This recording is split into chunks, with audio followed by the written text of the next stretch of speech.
Y volvemos a hablar a esta hora de los 500 años de la Reforma Protestante que se conmemoran justamente un día como hoy y el que ya tocábamos a fondo y les mostrábamos a ustedes el contexto hace unos minutos. Nos vamos a enlazar ahora con Carlos Patiño, profesor titular de la Universidad Nacional, para tratar acerca de esta noticia. Profesor Patiño, buenas noches.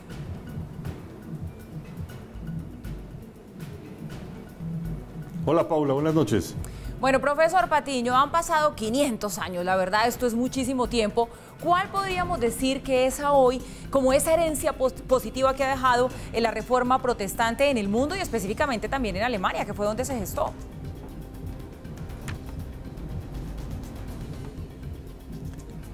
Bueno, Paula, hablar de, digamos, herencia positiva únicamente es bastante complejo. La reforma dejó una estela de cambios radicales en el mundo occidental. Quizás lo que podríamos denominar el cambio más importante es la creación o la construcción de lo que en general en filosofía política, en sociología solemos llamar el mundo de la modernidad. Es decir, la valoración de la libertad individual, la valoración de la aparición de un mundo laico y secular, la separación entre iglesia y Estado de forma mucho más que si bien venía en una disputa teológica entre monarcas, emperadores y papas, es mucho más contundente a partir de la aparición de Lutero, y en ese sentido se produce la creación de esto que llamamos el proyecto político de la modernidad, que además va a tener un punto muy importante en el siglo XVIII con la filosofía de la Ilustración. Con su respuesta, profesor Patiño, entonces podría uno pensar que esta reforma protestante tuvo motivaciones que no fueron solamente religiosas.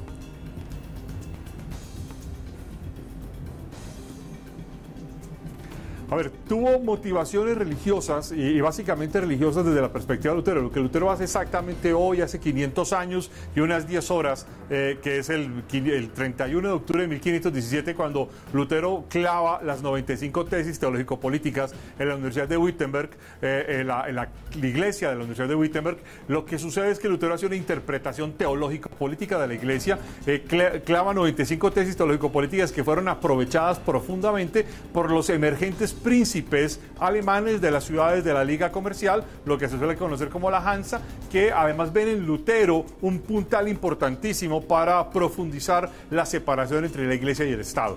A partir de allí comienza un periodo de guerras de religiones muy importante en Europa, que se extiende por más de 300 años, que pareciera tener una especie de tregua en la paz de Augsburgo que emite Carlos V en 1555, pero que va a tener, digamos, una continuación permanente de guerras de religiones entre luteranos contra reformistas y luego, cuando aparece Juan Calvino, los calvinistas que en este contexto se vuelven los más radicales de todos y que de alguna manera van a terminar generando la guerra de los 30 años entre 1618 y 1648. Esto hace que la reforma luterana, por un lado, tiene un muy fuerte componente, digamos, teológico, religioso, pero de otro lado desencadena grandes fuerzas políticas y económicas.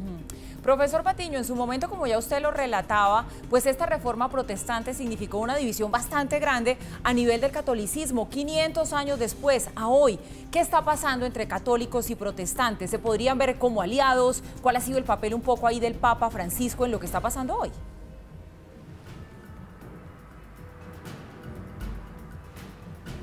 Bueno, la verdad es que el Papa Francisco parece ser un papa bastante conciliador, como se diría en términos eclesiásticos, bastante ecuménico, que ha tratado de establecer puentes pues con la mayoría de las iglesias protestantes, especialmente con las confesiones luteranas, que son, digamos, las más importantes y las de mayor impacto. De toda manera, digamos, por ejemplo, en el centro de lo que era la antigua Prusia, la mayor confesión protestante es fundamentalmente luterana. Luego, pues tenemos una cantidad de variedades de confesiones, ¿no?, o de pequeñas iglesias y medianas iglesias protestantes en los Estados Unidos y en América Latina, hasta sumar unos 800 millones de fieles, y la Iglesia Católica hoy son más o menos 1.250 millones de creyentes. En ese contexto, el Papa ha tratado de buscar un espíritu ecuménico de reencuentro entre protestantes y, digamos, católicos. Ahora, esto, Paula, es importante recordar un hecho que es clave, es que Lutero nunca pretendió acabar con la Iglesia. Es más, de hecho, en los últimos años, los últimos años de su vida, Lutero trató de buscar una especie de reconciliación entre la rama de reformistas reformista de la cristiandad occidental y la rama contrarreformista de la cristiandad occidental. Y estoy utilizando el término cristiandad occidental porque fuera de estas dos, digamos, grandes vertientes de la cristiandad, hay otras iglesias que son las iglesias ortodoxas, donde aparecen la iglesia griega, la iglesia rusa, la iglesia ortodoxa de Armenia y la iglesia de los coptos en Egipto, además de otra cantidad de confesiones cristianas. En este contexto hay que recordar que siempre ha habido una especie de intento de diálogo, de reconciliación entre protestantes y católicos. Sin embargo, hay profundas concepciones políticas, pero también religiosas, teológicas, que impiden que ese reencuentro se pueda dar. Uno de ellos, por ejemplo, el reconocimiento del papel que tiene lo que, digamos, en la Iglesia Católica suele denominarse la Virgen María, que para los protestantes no juega ningún rol y no tiene además ningún rol dentro de la concepción, digamos, de conformación de la santidad o de la divinidad. Pero, sin embargo, digamos, lo que más me importa a mí es destacar aquí el rol político que esto tiene, porque esto además ha marcado una especie de geografía protestante que marca los países luteranos, calvinistas y otra serie de ramas protestantes y los países contrarreformistas que, digamos, tuvieron una fuerte trayectoria en Europa en los últimos 200 o 300 años. Profesor Patiño, ¿qué lectura se le podría dar a esta reforma protestante en el contexto de hoy? O sea, cuando vemos que se dan muchos enfrentamientos violentos justamente en nombre de las diferencias religiosas. ¿Cómo traer esa experiencia de lo que fue la reforma protestante en su momento y trasladarla al escenario que estamos viviendo ahora?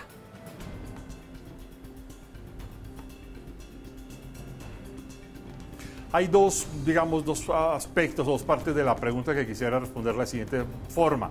Primero, hay un tema, digamos, muy crucial y muy complejo, y es que la corriente intelectual mayoritaria de los últimos 200 años que ha dado soporte a la creación de los Estados-nación nos ha hablado de que la política y las sociedades son básicamente luteranas y seculares, y se nos olvidó la dimensión religiosa e incluso se nos olvidó la dimensión identitaria. De hecho, una de las cosas por las que más sorprende la reaparición, por ejemplo, de todas estas noticias sobre el nacionalismo en Cataluña, etcétera, es porque las identidades están allí.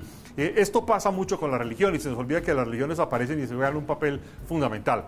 Las religiones en el mundo contemporáneo son parte de las transacciones políticas, pero también son parte de las transacciones violentas que viven las sociedades contemporáneas. Y esto hace que las disputas religiosas que se saldan, digamos, en términos violentos, tienen un papel importante. Quiero recordar dos experiencias fundamentales en los Estados Unidos, que son el Army of God, el Ejército de Dios, y los supremacistas blancos que en nombre de unas confesiones religiosas protestantes radicales pretenden a veces, digamos, imponer credos protestantes específicos. Sin embargo, aquí hay una contradicción porque también en los Estados Unidos hay iglesias protestantes a las que asisten negros, hay iglesias protestantes a las que asisten hispanos.